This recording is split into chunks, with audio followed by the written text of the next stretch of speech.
guys, you're ready to see what's on my iPad? For the sake of details, I'd like to mention that I have the iPad 2 16GB Wi-Fi only iPad in white that you can see in here. And by the way, I've also made a video to this before, but since iOS 7 came out and I've got a bunch of new apps, I felt it's time to definitely make a new one. This case is getting pretty old, so I'm thinking of buying a new one, but I got it off eBay. It was only $10 and it's worked for me this past year. Amazing. I'm gonna go ahead and jump right into it, so enjoy! Alright, so right off the bat you'll see that my home screen is actually the Arctic monkeys because I've got a bit of an obsession with them, and my wallpaper is actually a picture I took of the Swiss Alps from the airplane, in case some of you were wondering, because I did get that question a lot in my previous video. Social networks, I have the top 6 apps that I'm sure all of you have on your iPhones or iPads, I don't know, and they include Facebook, Twitter, Tumblr, Instagram, Snapchat, and YouTube. Of these, I think I use Twitter the most because I'm the most active on there. You can follow me if you'd like, and it's just nice to see what my friends are up to. The second one that I probably use the most often is Instagram. Instagram is not actually made for the iPad, so you see like it's surrounded by these black edges, but it does provide good quality images, especially if they're posted on an iPad, and I think it looks nicer than any phone. I think we all know what YouTube is, but I think I'd like to give you like a little preview of what the videos look like on here. They're very high quality and there's just so many options on here. So this past Wednesday, there goes Gen X Pen. You can put her in. I'm getting old and there's still so much in my life that I haven't done that I want to do. So that's why for this... Love it. The same goes for Netflix and those kind of apps. I also use Snapchat a lot. As for educational apps, I have 8 of those and I think they're all amazing. This one I use specifically for SAT. What it does is that you do some practice questions and then it kind of gets you, well, I don't know why I'm not signed in. It just improves your SAT scores in every section that you could possibly imagine, which there's only 3 of, but whatever. iBooks is my favorite reading app. You can get a lot of free books in the iBook store alone, but here are just some of the few I have, and usually it opens up automatically to whatever page you're on, but I think I closed it last time I was on it, so there you go. I'm reading The Rescue by Nicholas Sparks at the moment. Google Translate is exactly what it sounds like, same as dictionary and calculator. The iPad does not come with a calculator, so I had to download this on my own, and it's actually really pretty. Love it. Okay, I have the Bible app here. For the interested, I think it's a really nice app to have because you don't have to take the actual Bible to church, and a lot of people use them nowadays, I'm noticing, and I like especially that you can download audio of certain books and it'll read it back to you. I use Duolingo because I'm really into languages, and at the moment I know English, Spanish, and French, but I'm trying to learn Italian, so as you can see here I've mastered some of the basic things like io sono la donna, come stai, things like that. Excuse me if you're Italian and you're hearing my terrible accent. Again, with educational, the last app I have here is my homework. I'm a very organized person and that carries over to my school work. So I recently re-downloaded this app because I haven't had it for a while since it's been summer, but I wanted to show you guys that I do use it a lot. Get Fit is probably my favorite category out of these. I have FitStar, Pinterest, and Pump Up. You might be wondering why I have Pinterest, and I'll show you in a minute. FitStar is probably my favorite app out of all of my apps. You can get the free version, which is pretty basic, but if you buy it for $5 a month, or right now it's on sale for $40 a year, it's everything you could ever ask for in a fit app. You can work with friends, you can do freestyle sessions. Basically what you do is a fit test at the beginning, and then it helps you improve in anything from running to strength, and right now I'm on the Get Lean plan, so you know it's completely customized and I love it. The reason I have Pinterest under Get Fit is because I use my Pinterest for motivation. Let me turn the app over this way.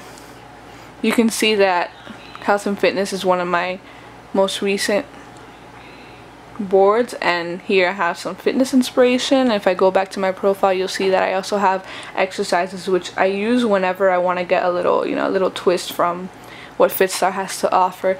Pump Up I just downloaded. It's basically Instagram, but it's a fitness Instagram. Like, it has a bunch of hashtags. You can put pictures of the workouts you've recently done. You can go home and you'll see what people are eating, what people are doing, how they've improved, how much time they're running, and how they're feeling, and it's pretty cool.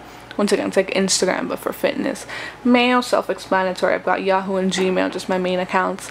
Under photography, which the iPad names this category of photography on its own, I have 2 collage making apps. One is the basic, you know, square making app, but Pic Collage is actually really cool because it's different. It lets you put the apps, you know, I mean the pictures wherever, and it kind of looks like this.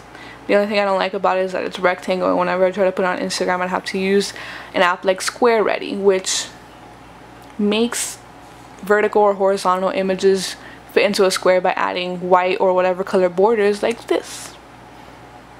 Let's see. My embarrassing pictures. Okay.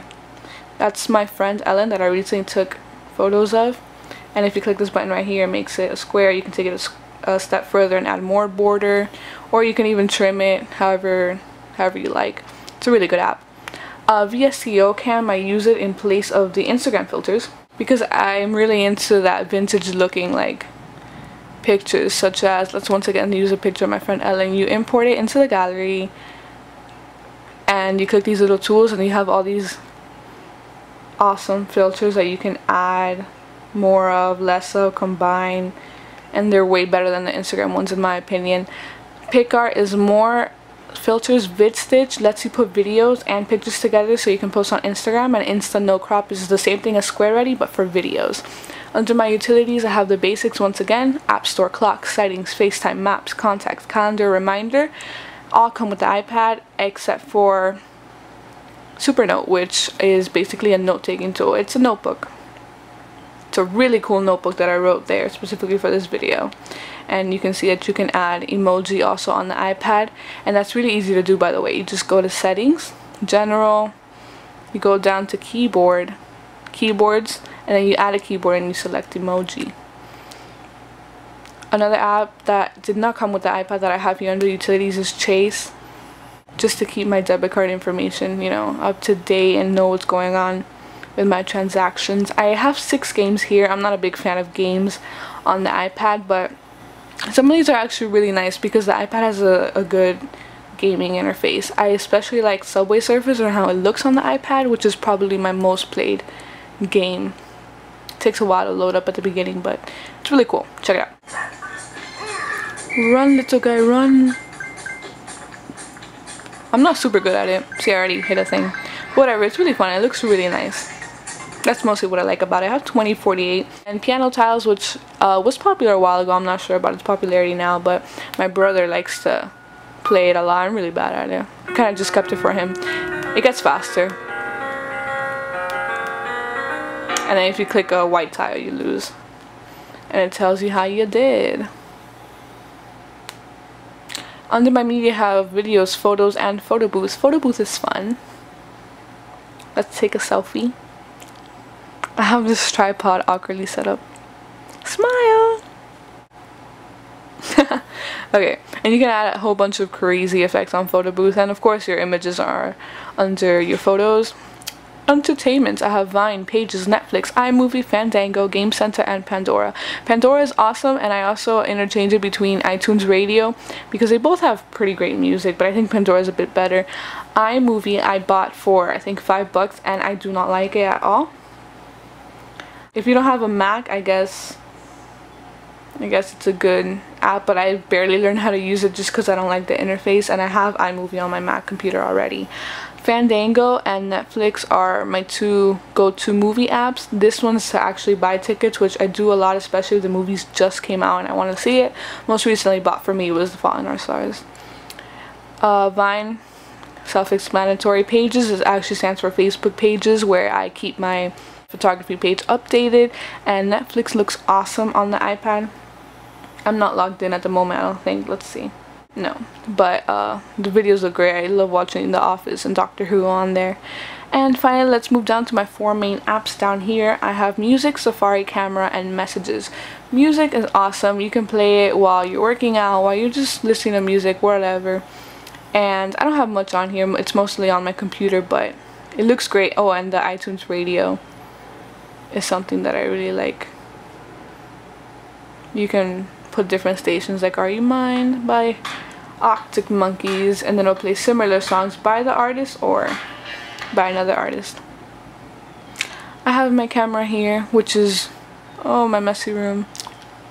Once again, hello. And finally, I have my Messages.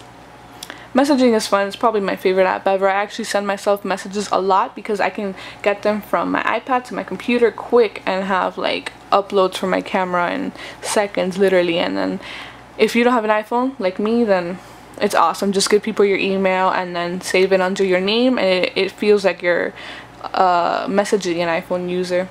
That's about it for my apps. Hope you enjoyed this video. Thanks for watching.